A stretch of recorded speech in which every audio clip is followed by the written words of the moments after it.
Hey guys, Craig here again with howtopest.com. Today we're going to show you bird spike. Let's get into this product. Let's show you what it's good for, what it's not good for, and how to install it.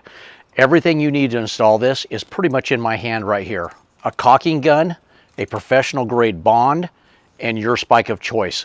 When I say spike of choice, it comes in a stainless steel, which we're showing you right now, comes in different sizes to cover different widths, and it comes plastic or stainless.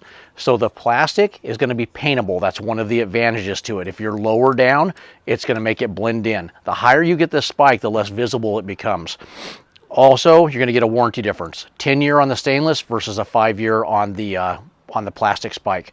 The plastic, like I said, is paintable and has a little less of a warranty. Those are the major differences between the two.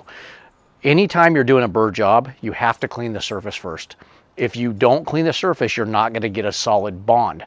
The other thing you'll hear is you'll have people that install spike that don't have a lot of experience with it, and they'll say, oh, I put spike up and it didn't work well for me, or it doesn't stay up there. Well, here's two of the reasons.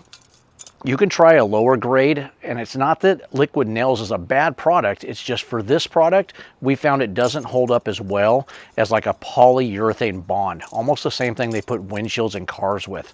We sell it on the website, so check it out there. You can also get polyurethanes at your local hardware stores, but you want to use a solid bond, so once you put this up, you're done.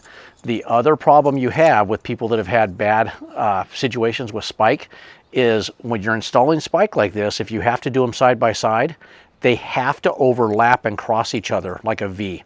It's just about 1/2 inch is all you need. If you don't do that, people that put it up like this go, oh, the birds landed in between it, they went over them. Well, they did because you didn't do the installation correct.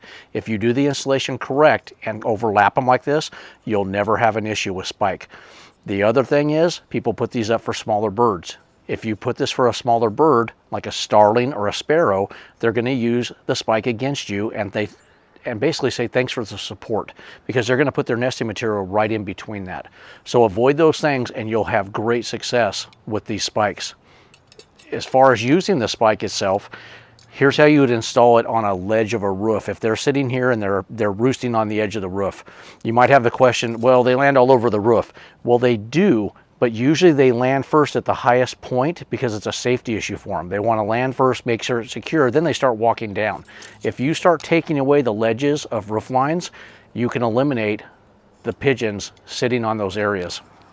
So to install this, all you would simply need is a hose for this, guys. We've come up here with a garden hose, we squirt it off, we let it dry.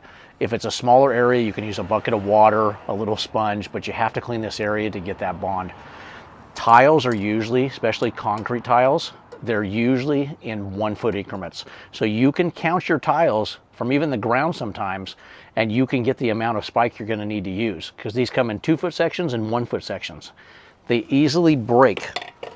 I'm going to show you right now. So when you have an area and like, oh, it's too long, okay, well, all you do is take and put your thumb where you want to break it. They snap right off, and then you can use those pieces. This piece right here, we already had it set up to do that 1-foot tile. So we would just keep going down and doing these all the way down. And then if I got down to the peak of the roof line down there, this is where I'd use pieces like this on the edges and bond that little small section. However you have to do it to make it fit. This is a 5-footer right here, 5-foot width. If you have a larger tile base, you're going to need an 8-foot width. It's just how much you need to cover. If you're doing this on a ledge, it's the same thing. You need to overhang the ledge so they don't sit in front of the spike. So that's how easy these spikes are to install, and they are a great deterrent, a permanent deterrent for those larger birds, especially those pigeons. If you have any questions about this spike, just let us know. We're going to go ahead and show you a video on how to install this in a soffit of a house where those birds tuck back in there and they make that nest, and we'll show you the do's and don'ts of that. But any questions on any of this spike or how to install it, just give us a shout out at howtopest.com. Thanks, guys. Hey guys, Craig here again, howtopest.com. We've now taken you over to a eave on a house. This is a real common area where pigeons will tuck up underneath there and they will make a nest underneath there and live. And you'll see the eggs roll down, and that's how you know it, or you're laying in bed and you're hearing a coo, coo. And that's how you know you got pigeons living up underneath your eave or your soffit. The best way to do this is, we call it clean it, screen it, seal it.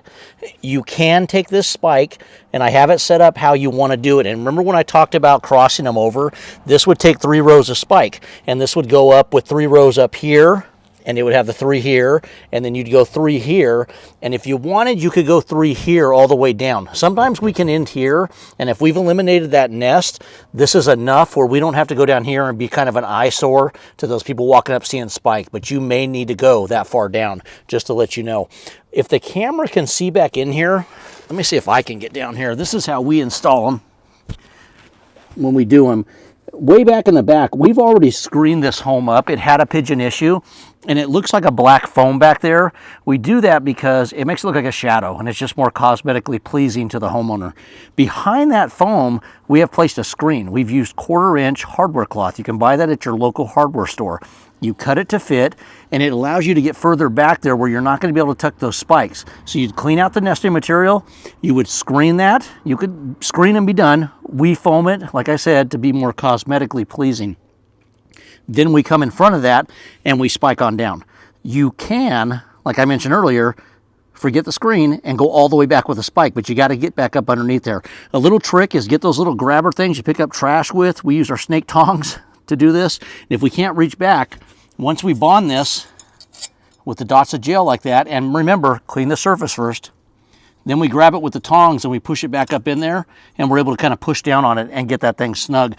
When you push on that, you want to see the gel, the bond, squeeze up through these holes. That's how you know you have enough on there. So you'll see it squeeze up through there, and that means you press it down good enough. This thing will bond. Within 24 hours, it's solid. It's going nowhere, as long as you put it down on a clean surface and you've allowed it to dry. So main thing about going side to side on these, whether it's in an area like this or elsewhere where you need to cover that area that way, you want those crisscross like you're looking at right there. If you install them like that, you're going to be good to go, and you're going to eliminate any of the problems you have with those pigeons or larger birds.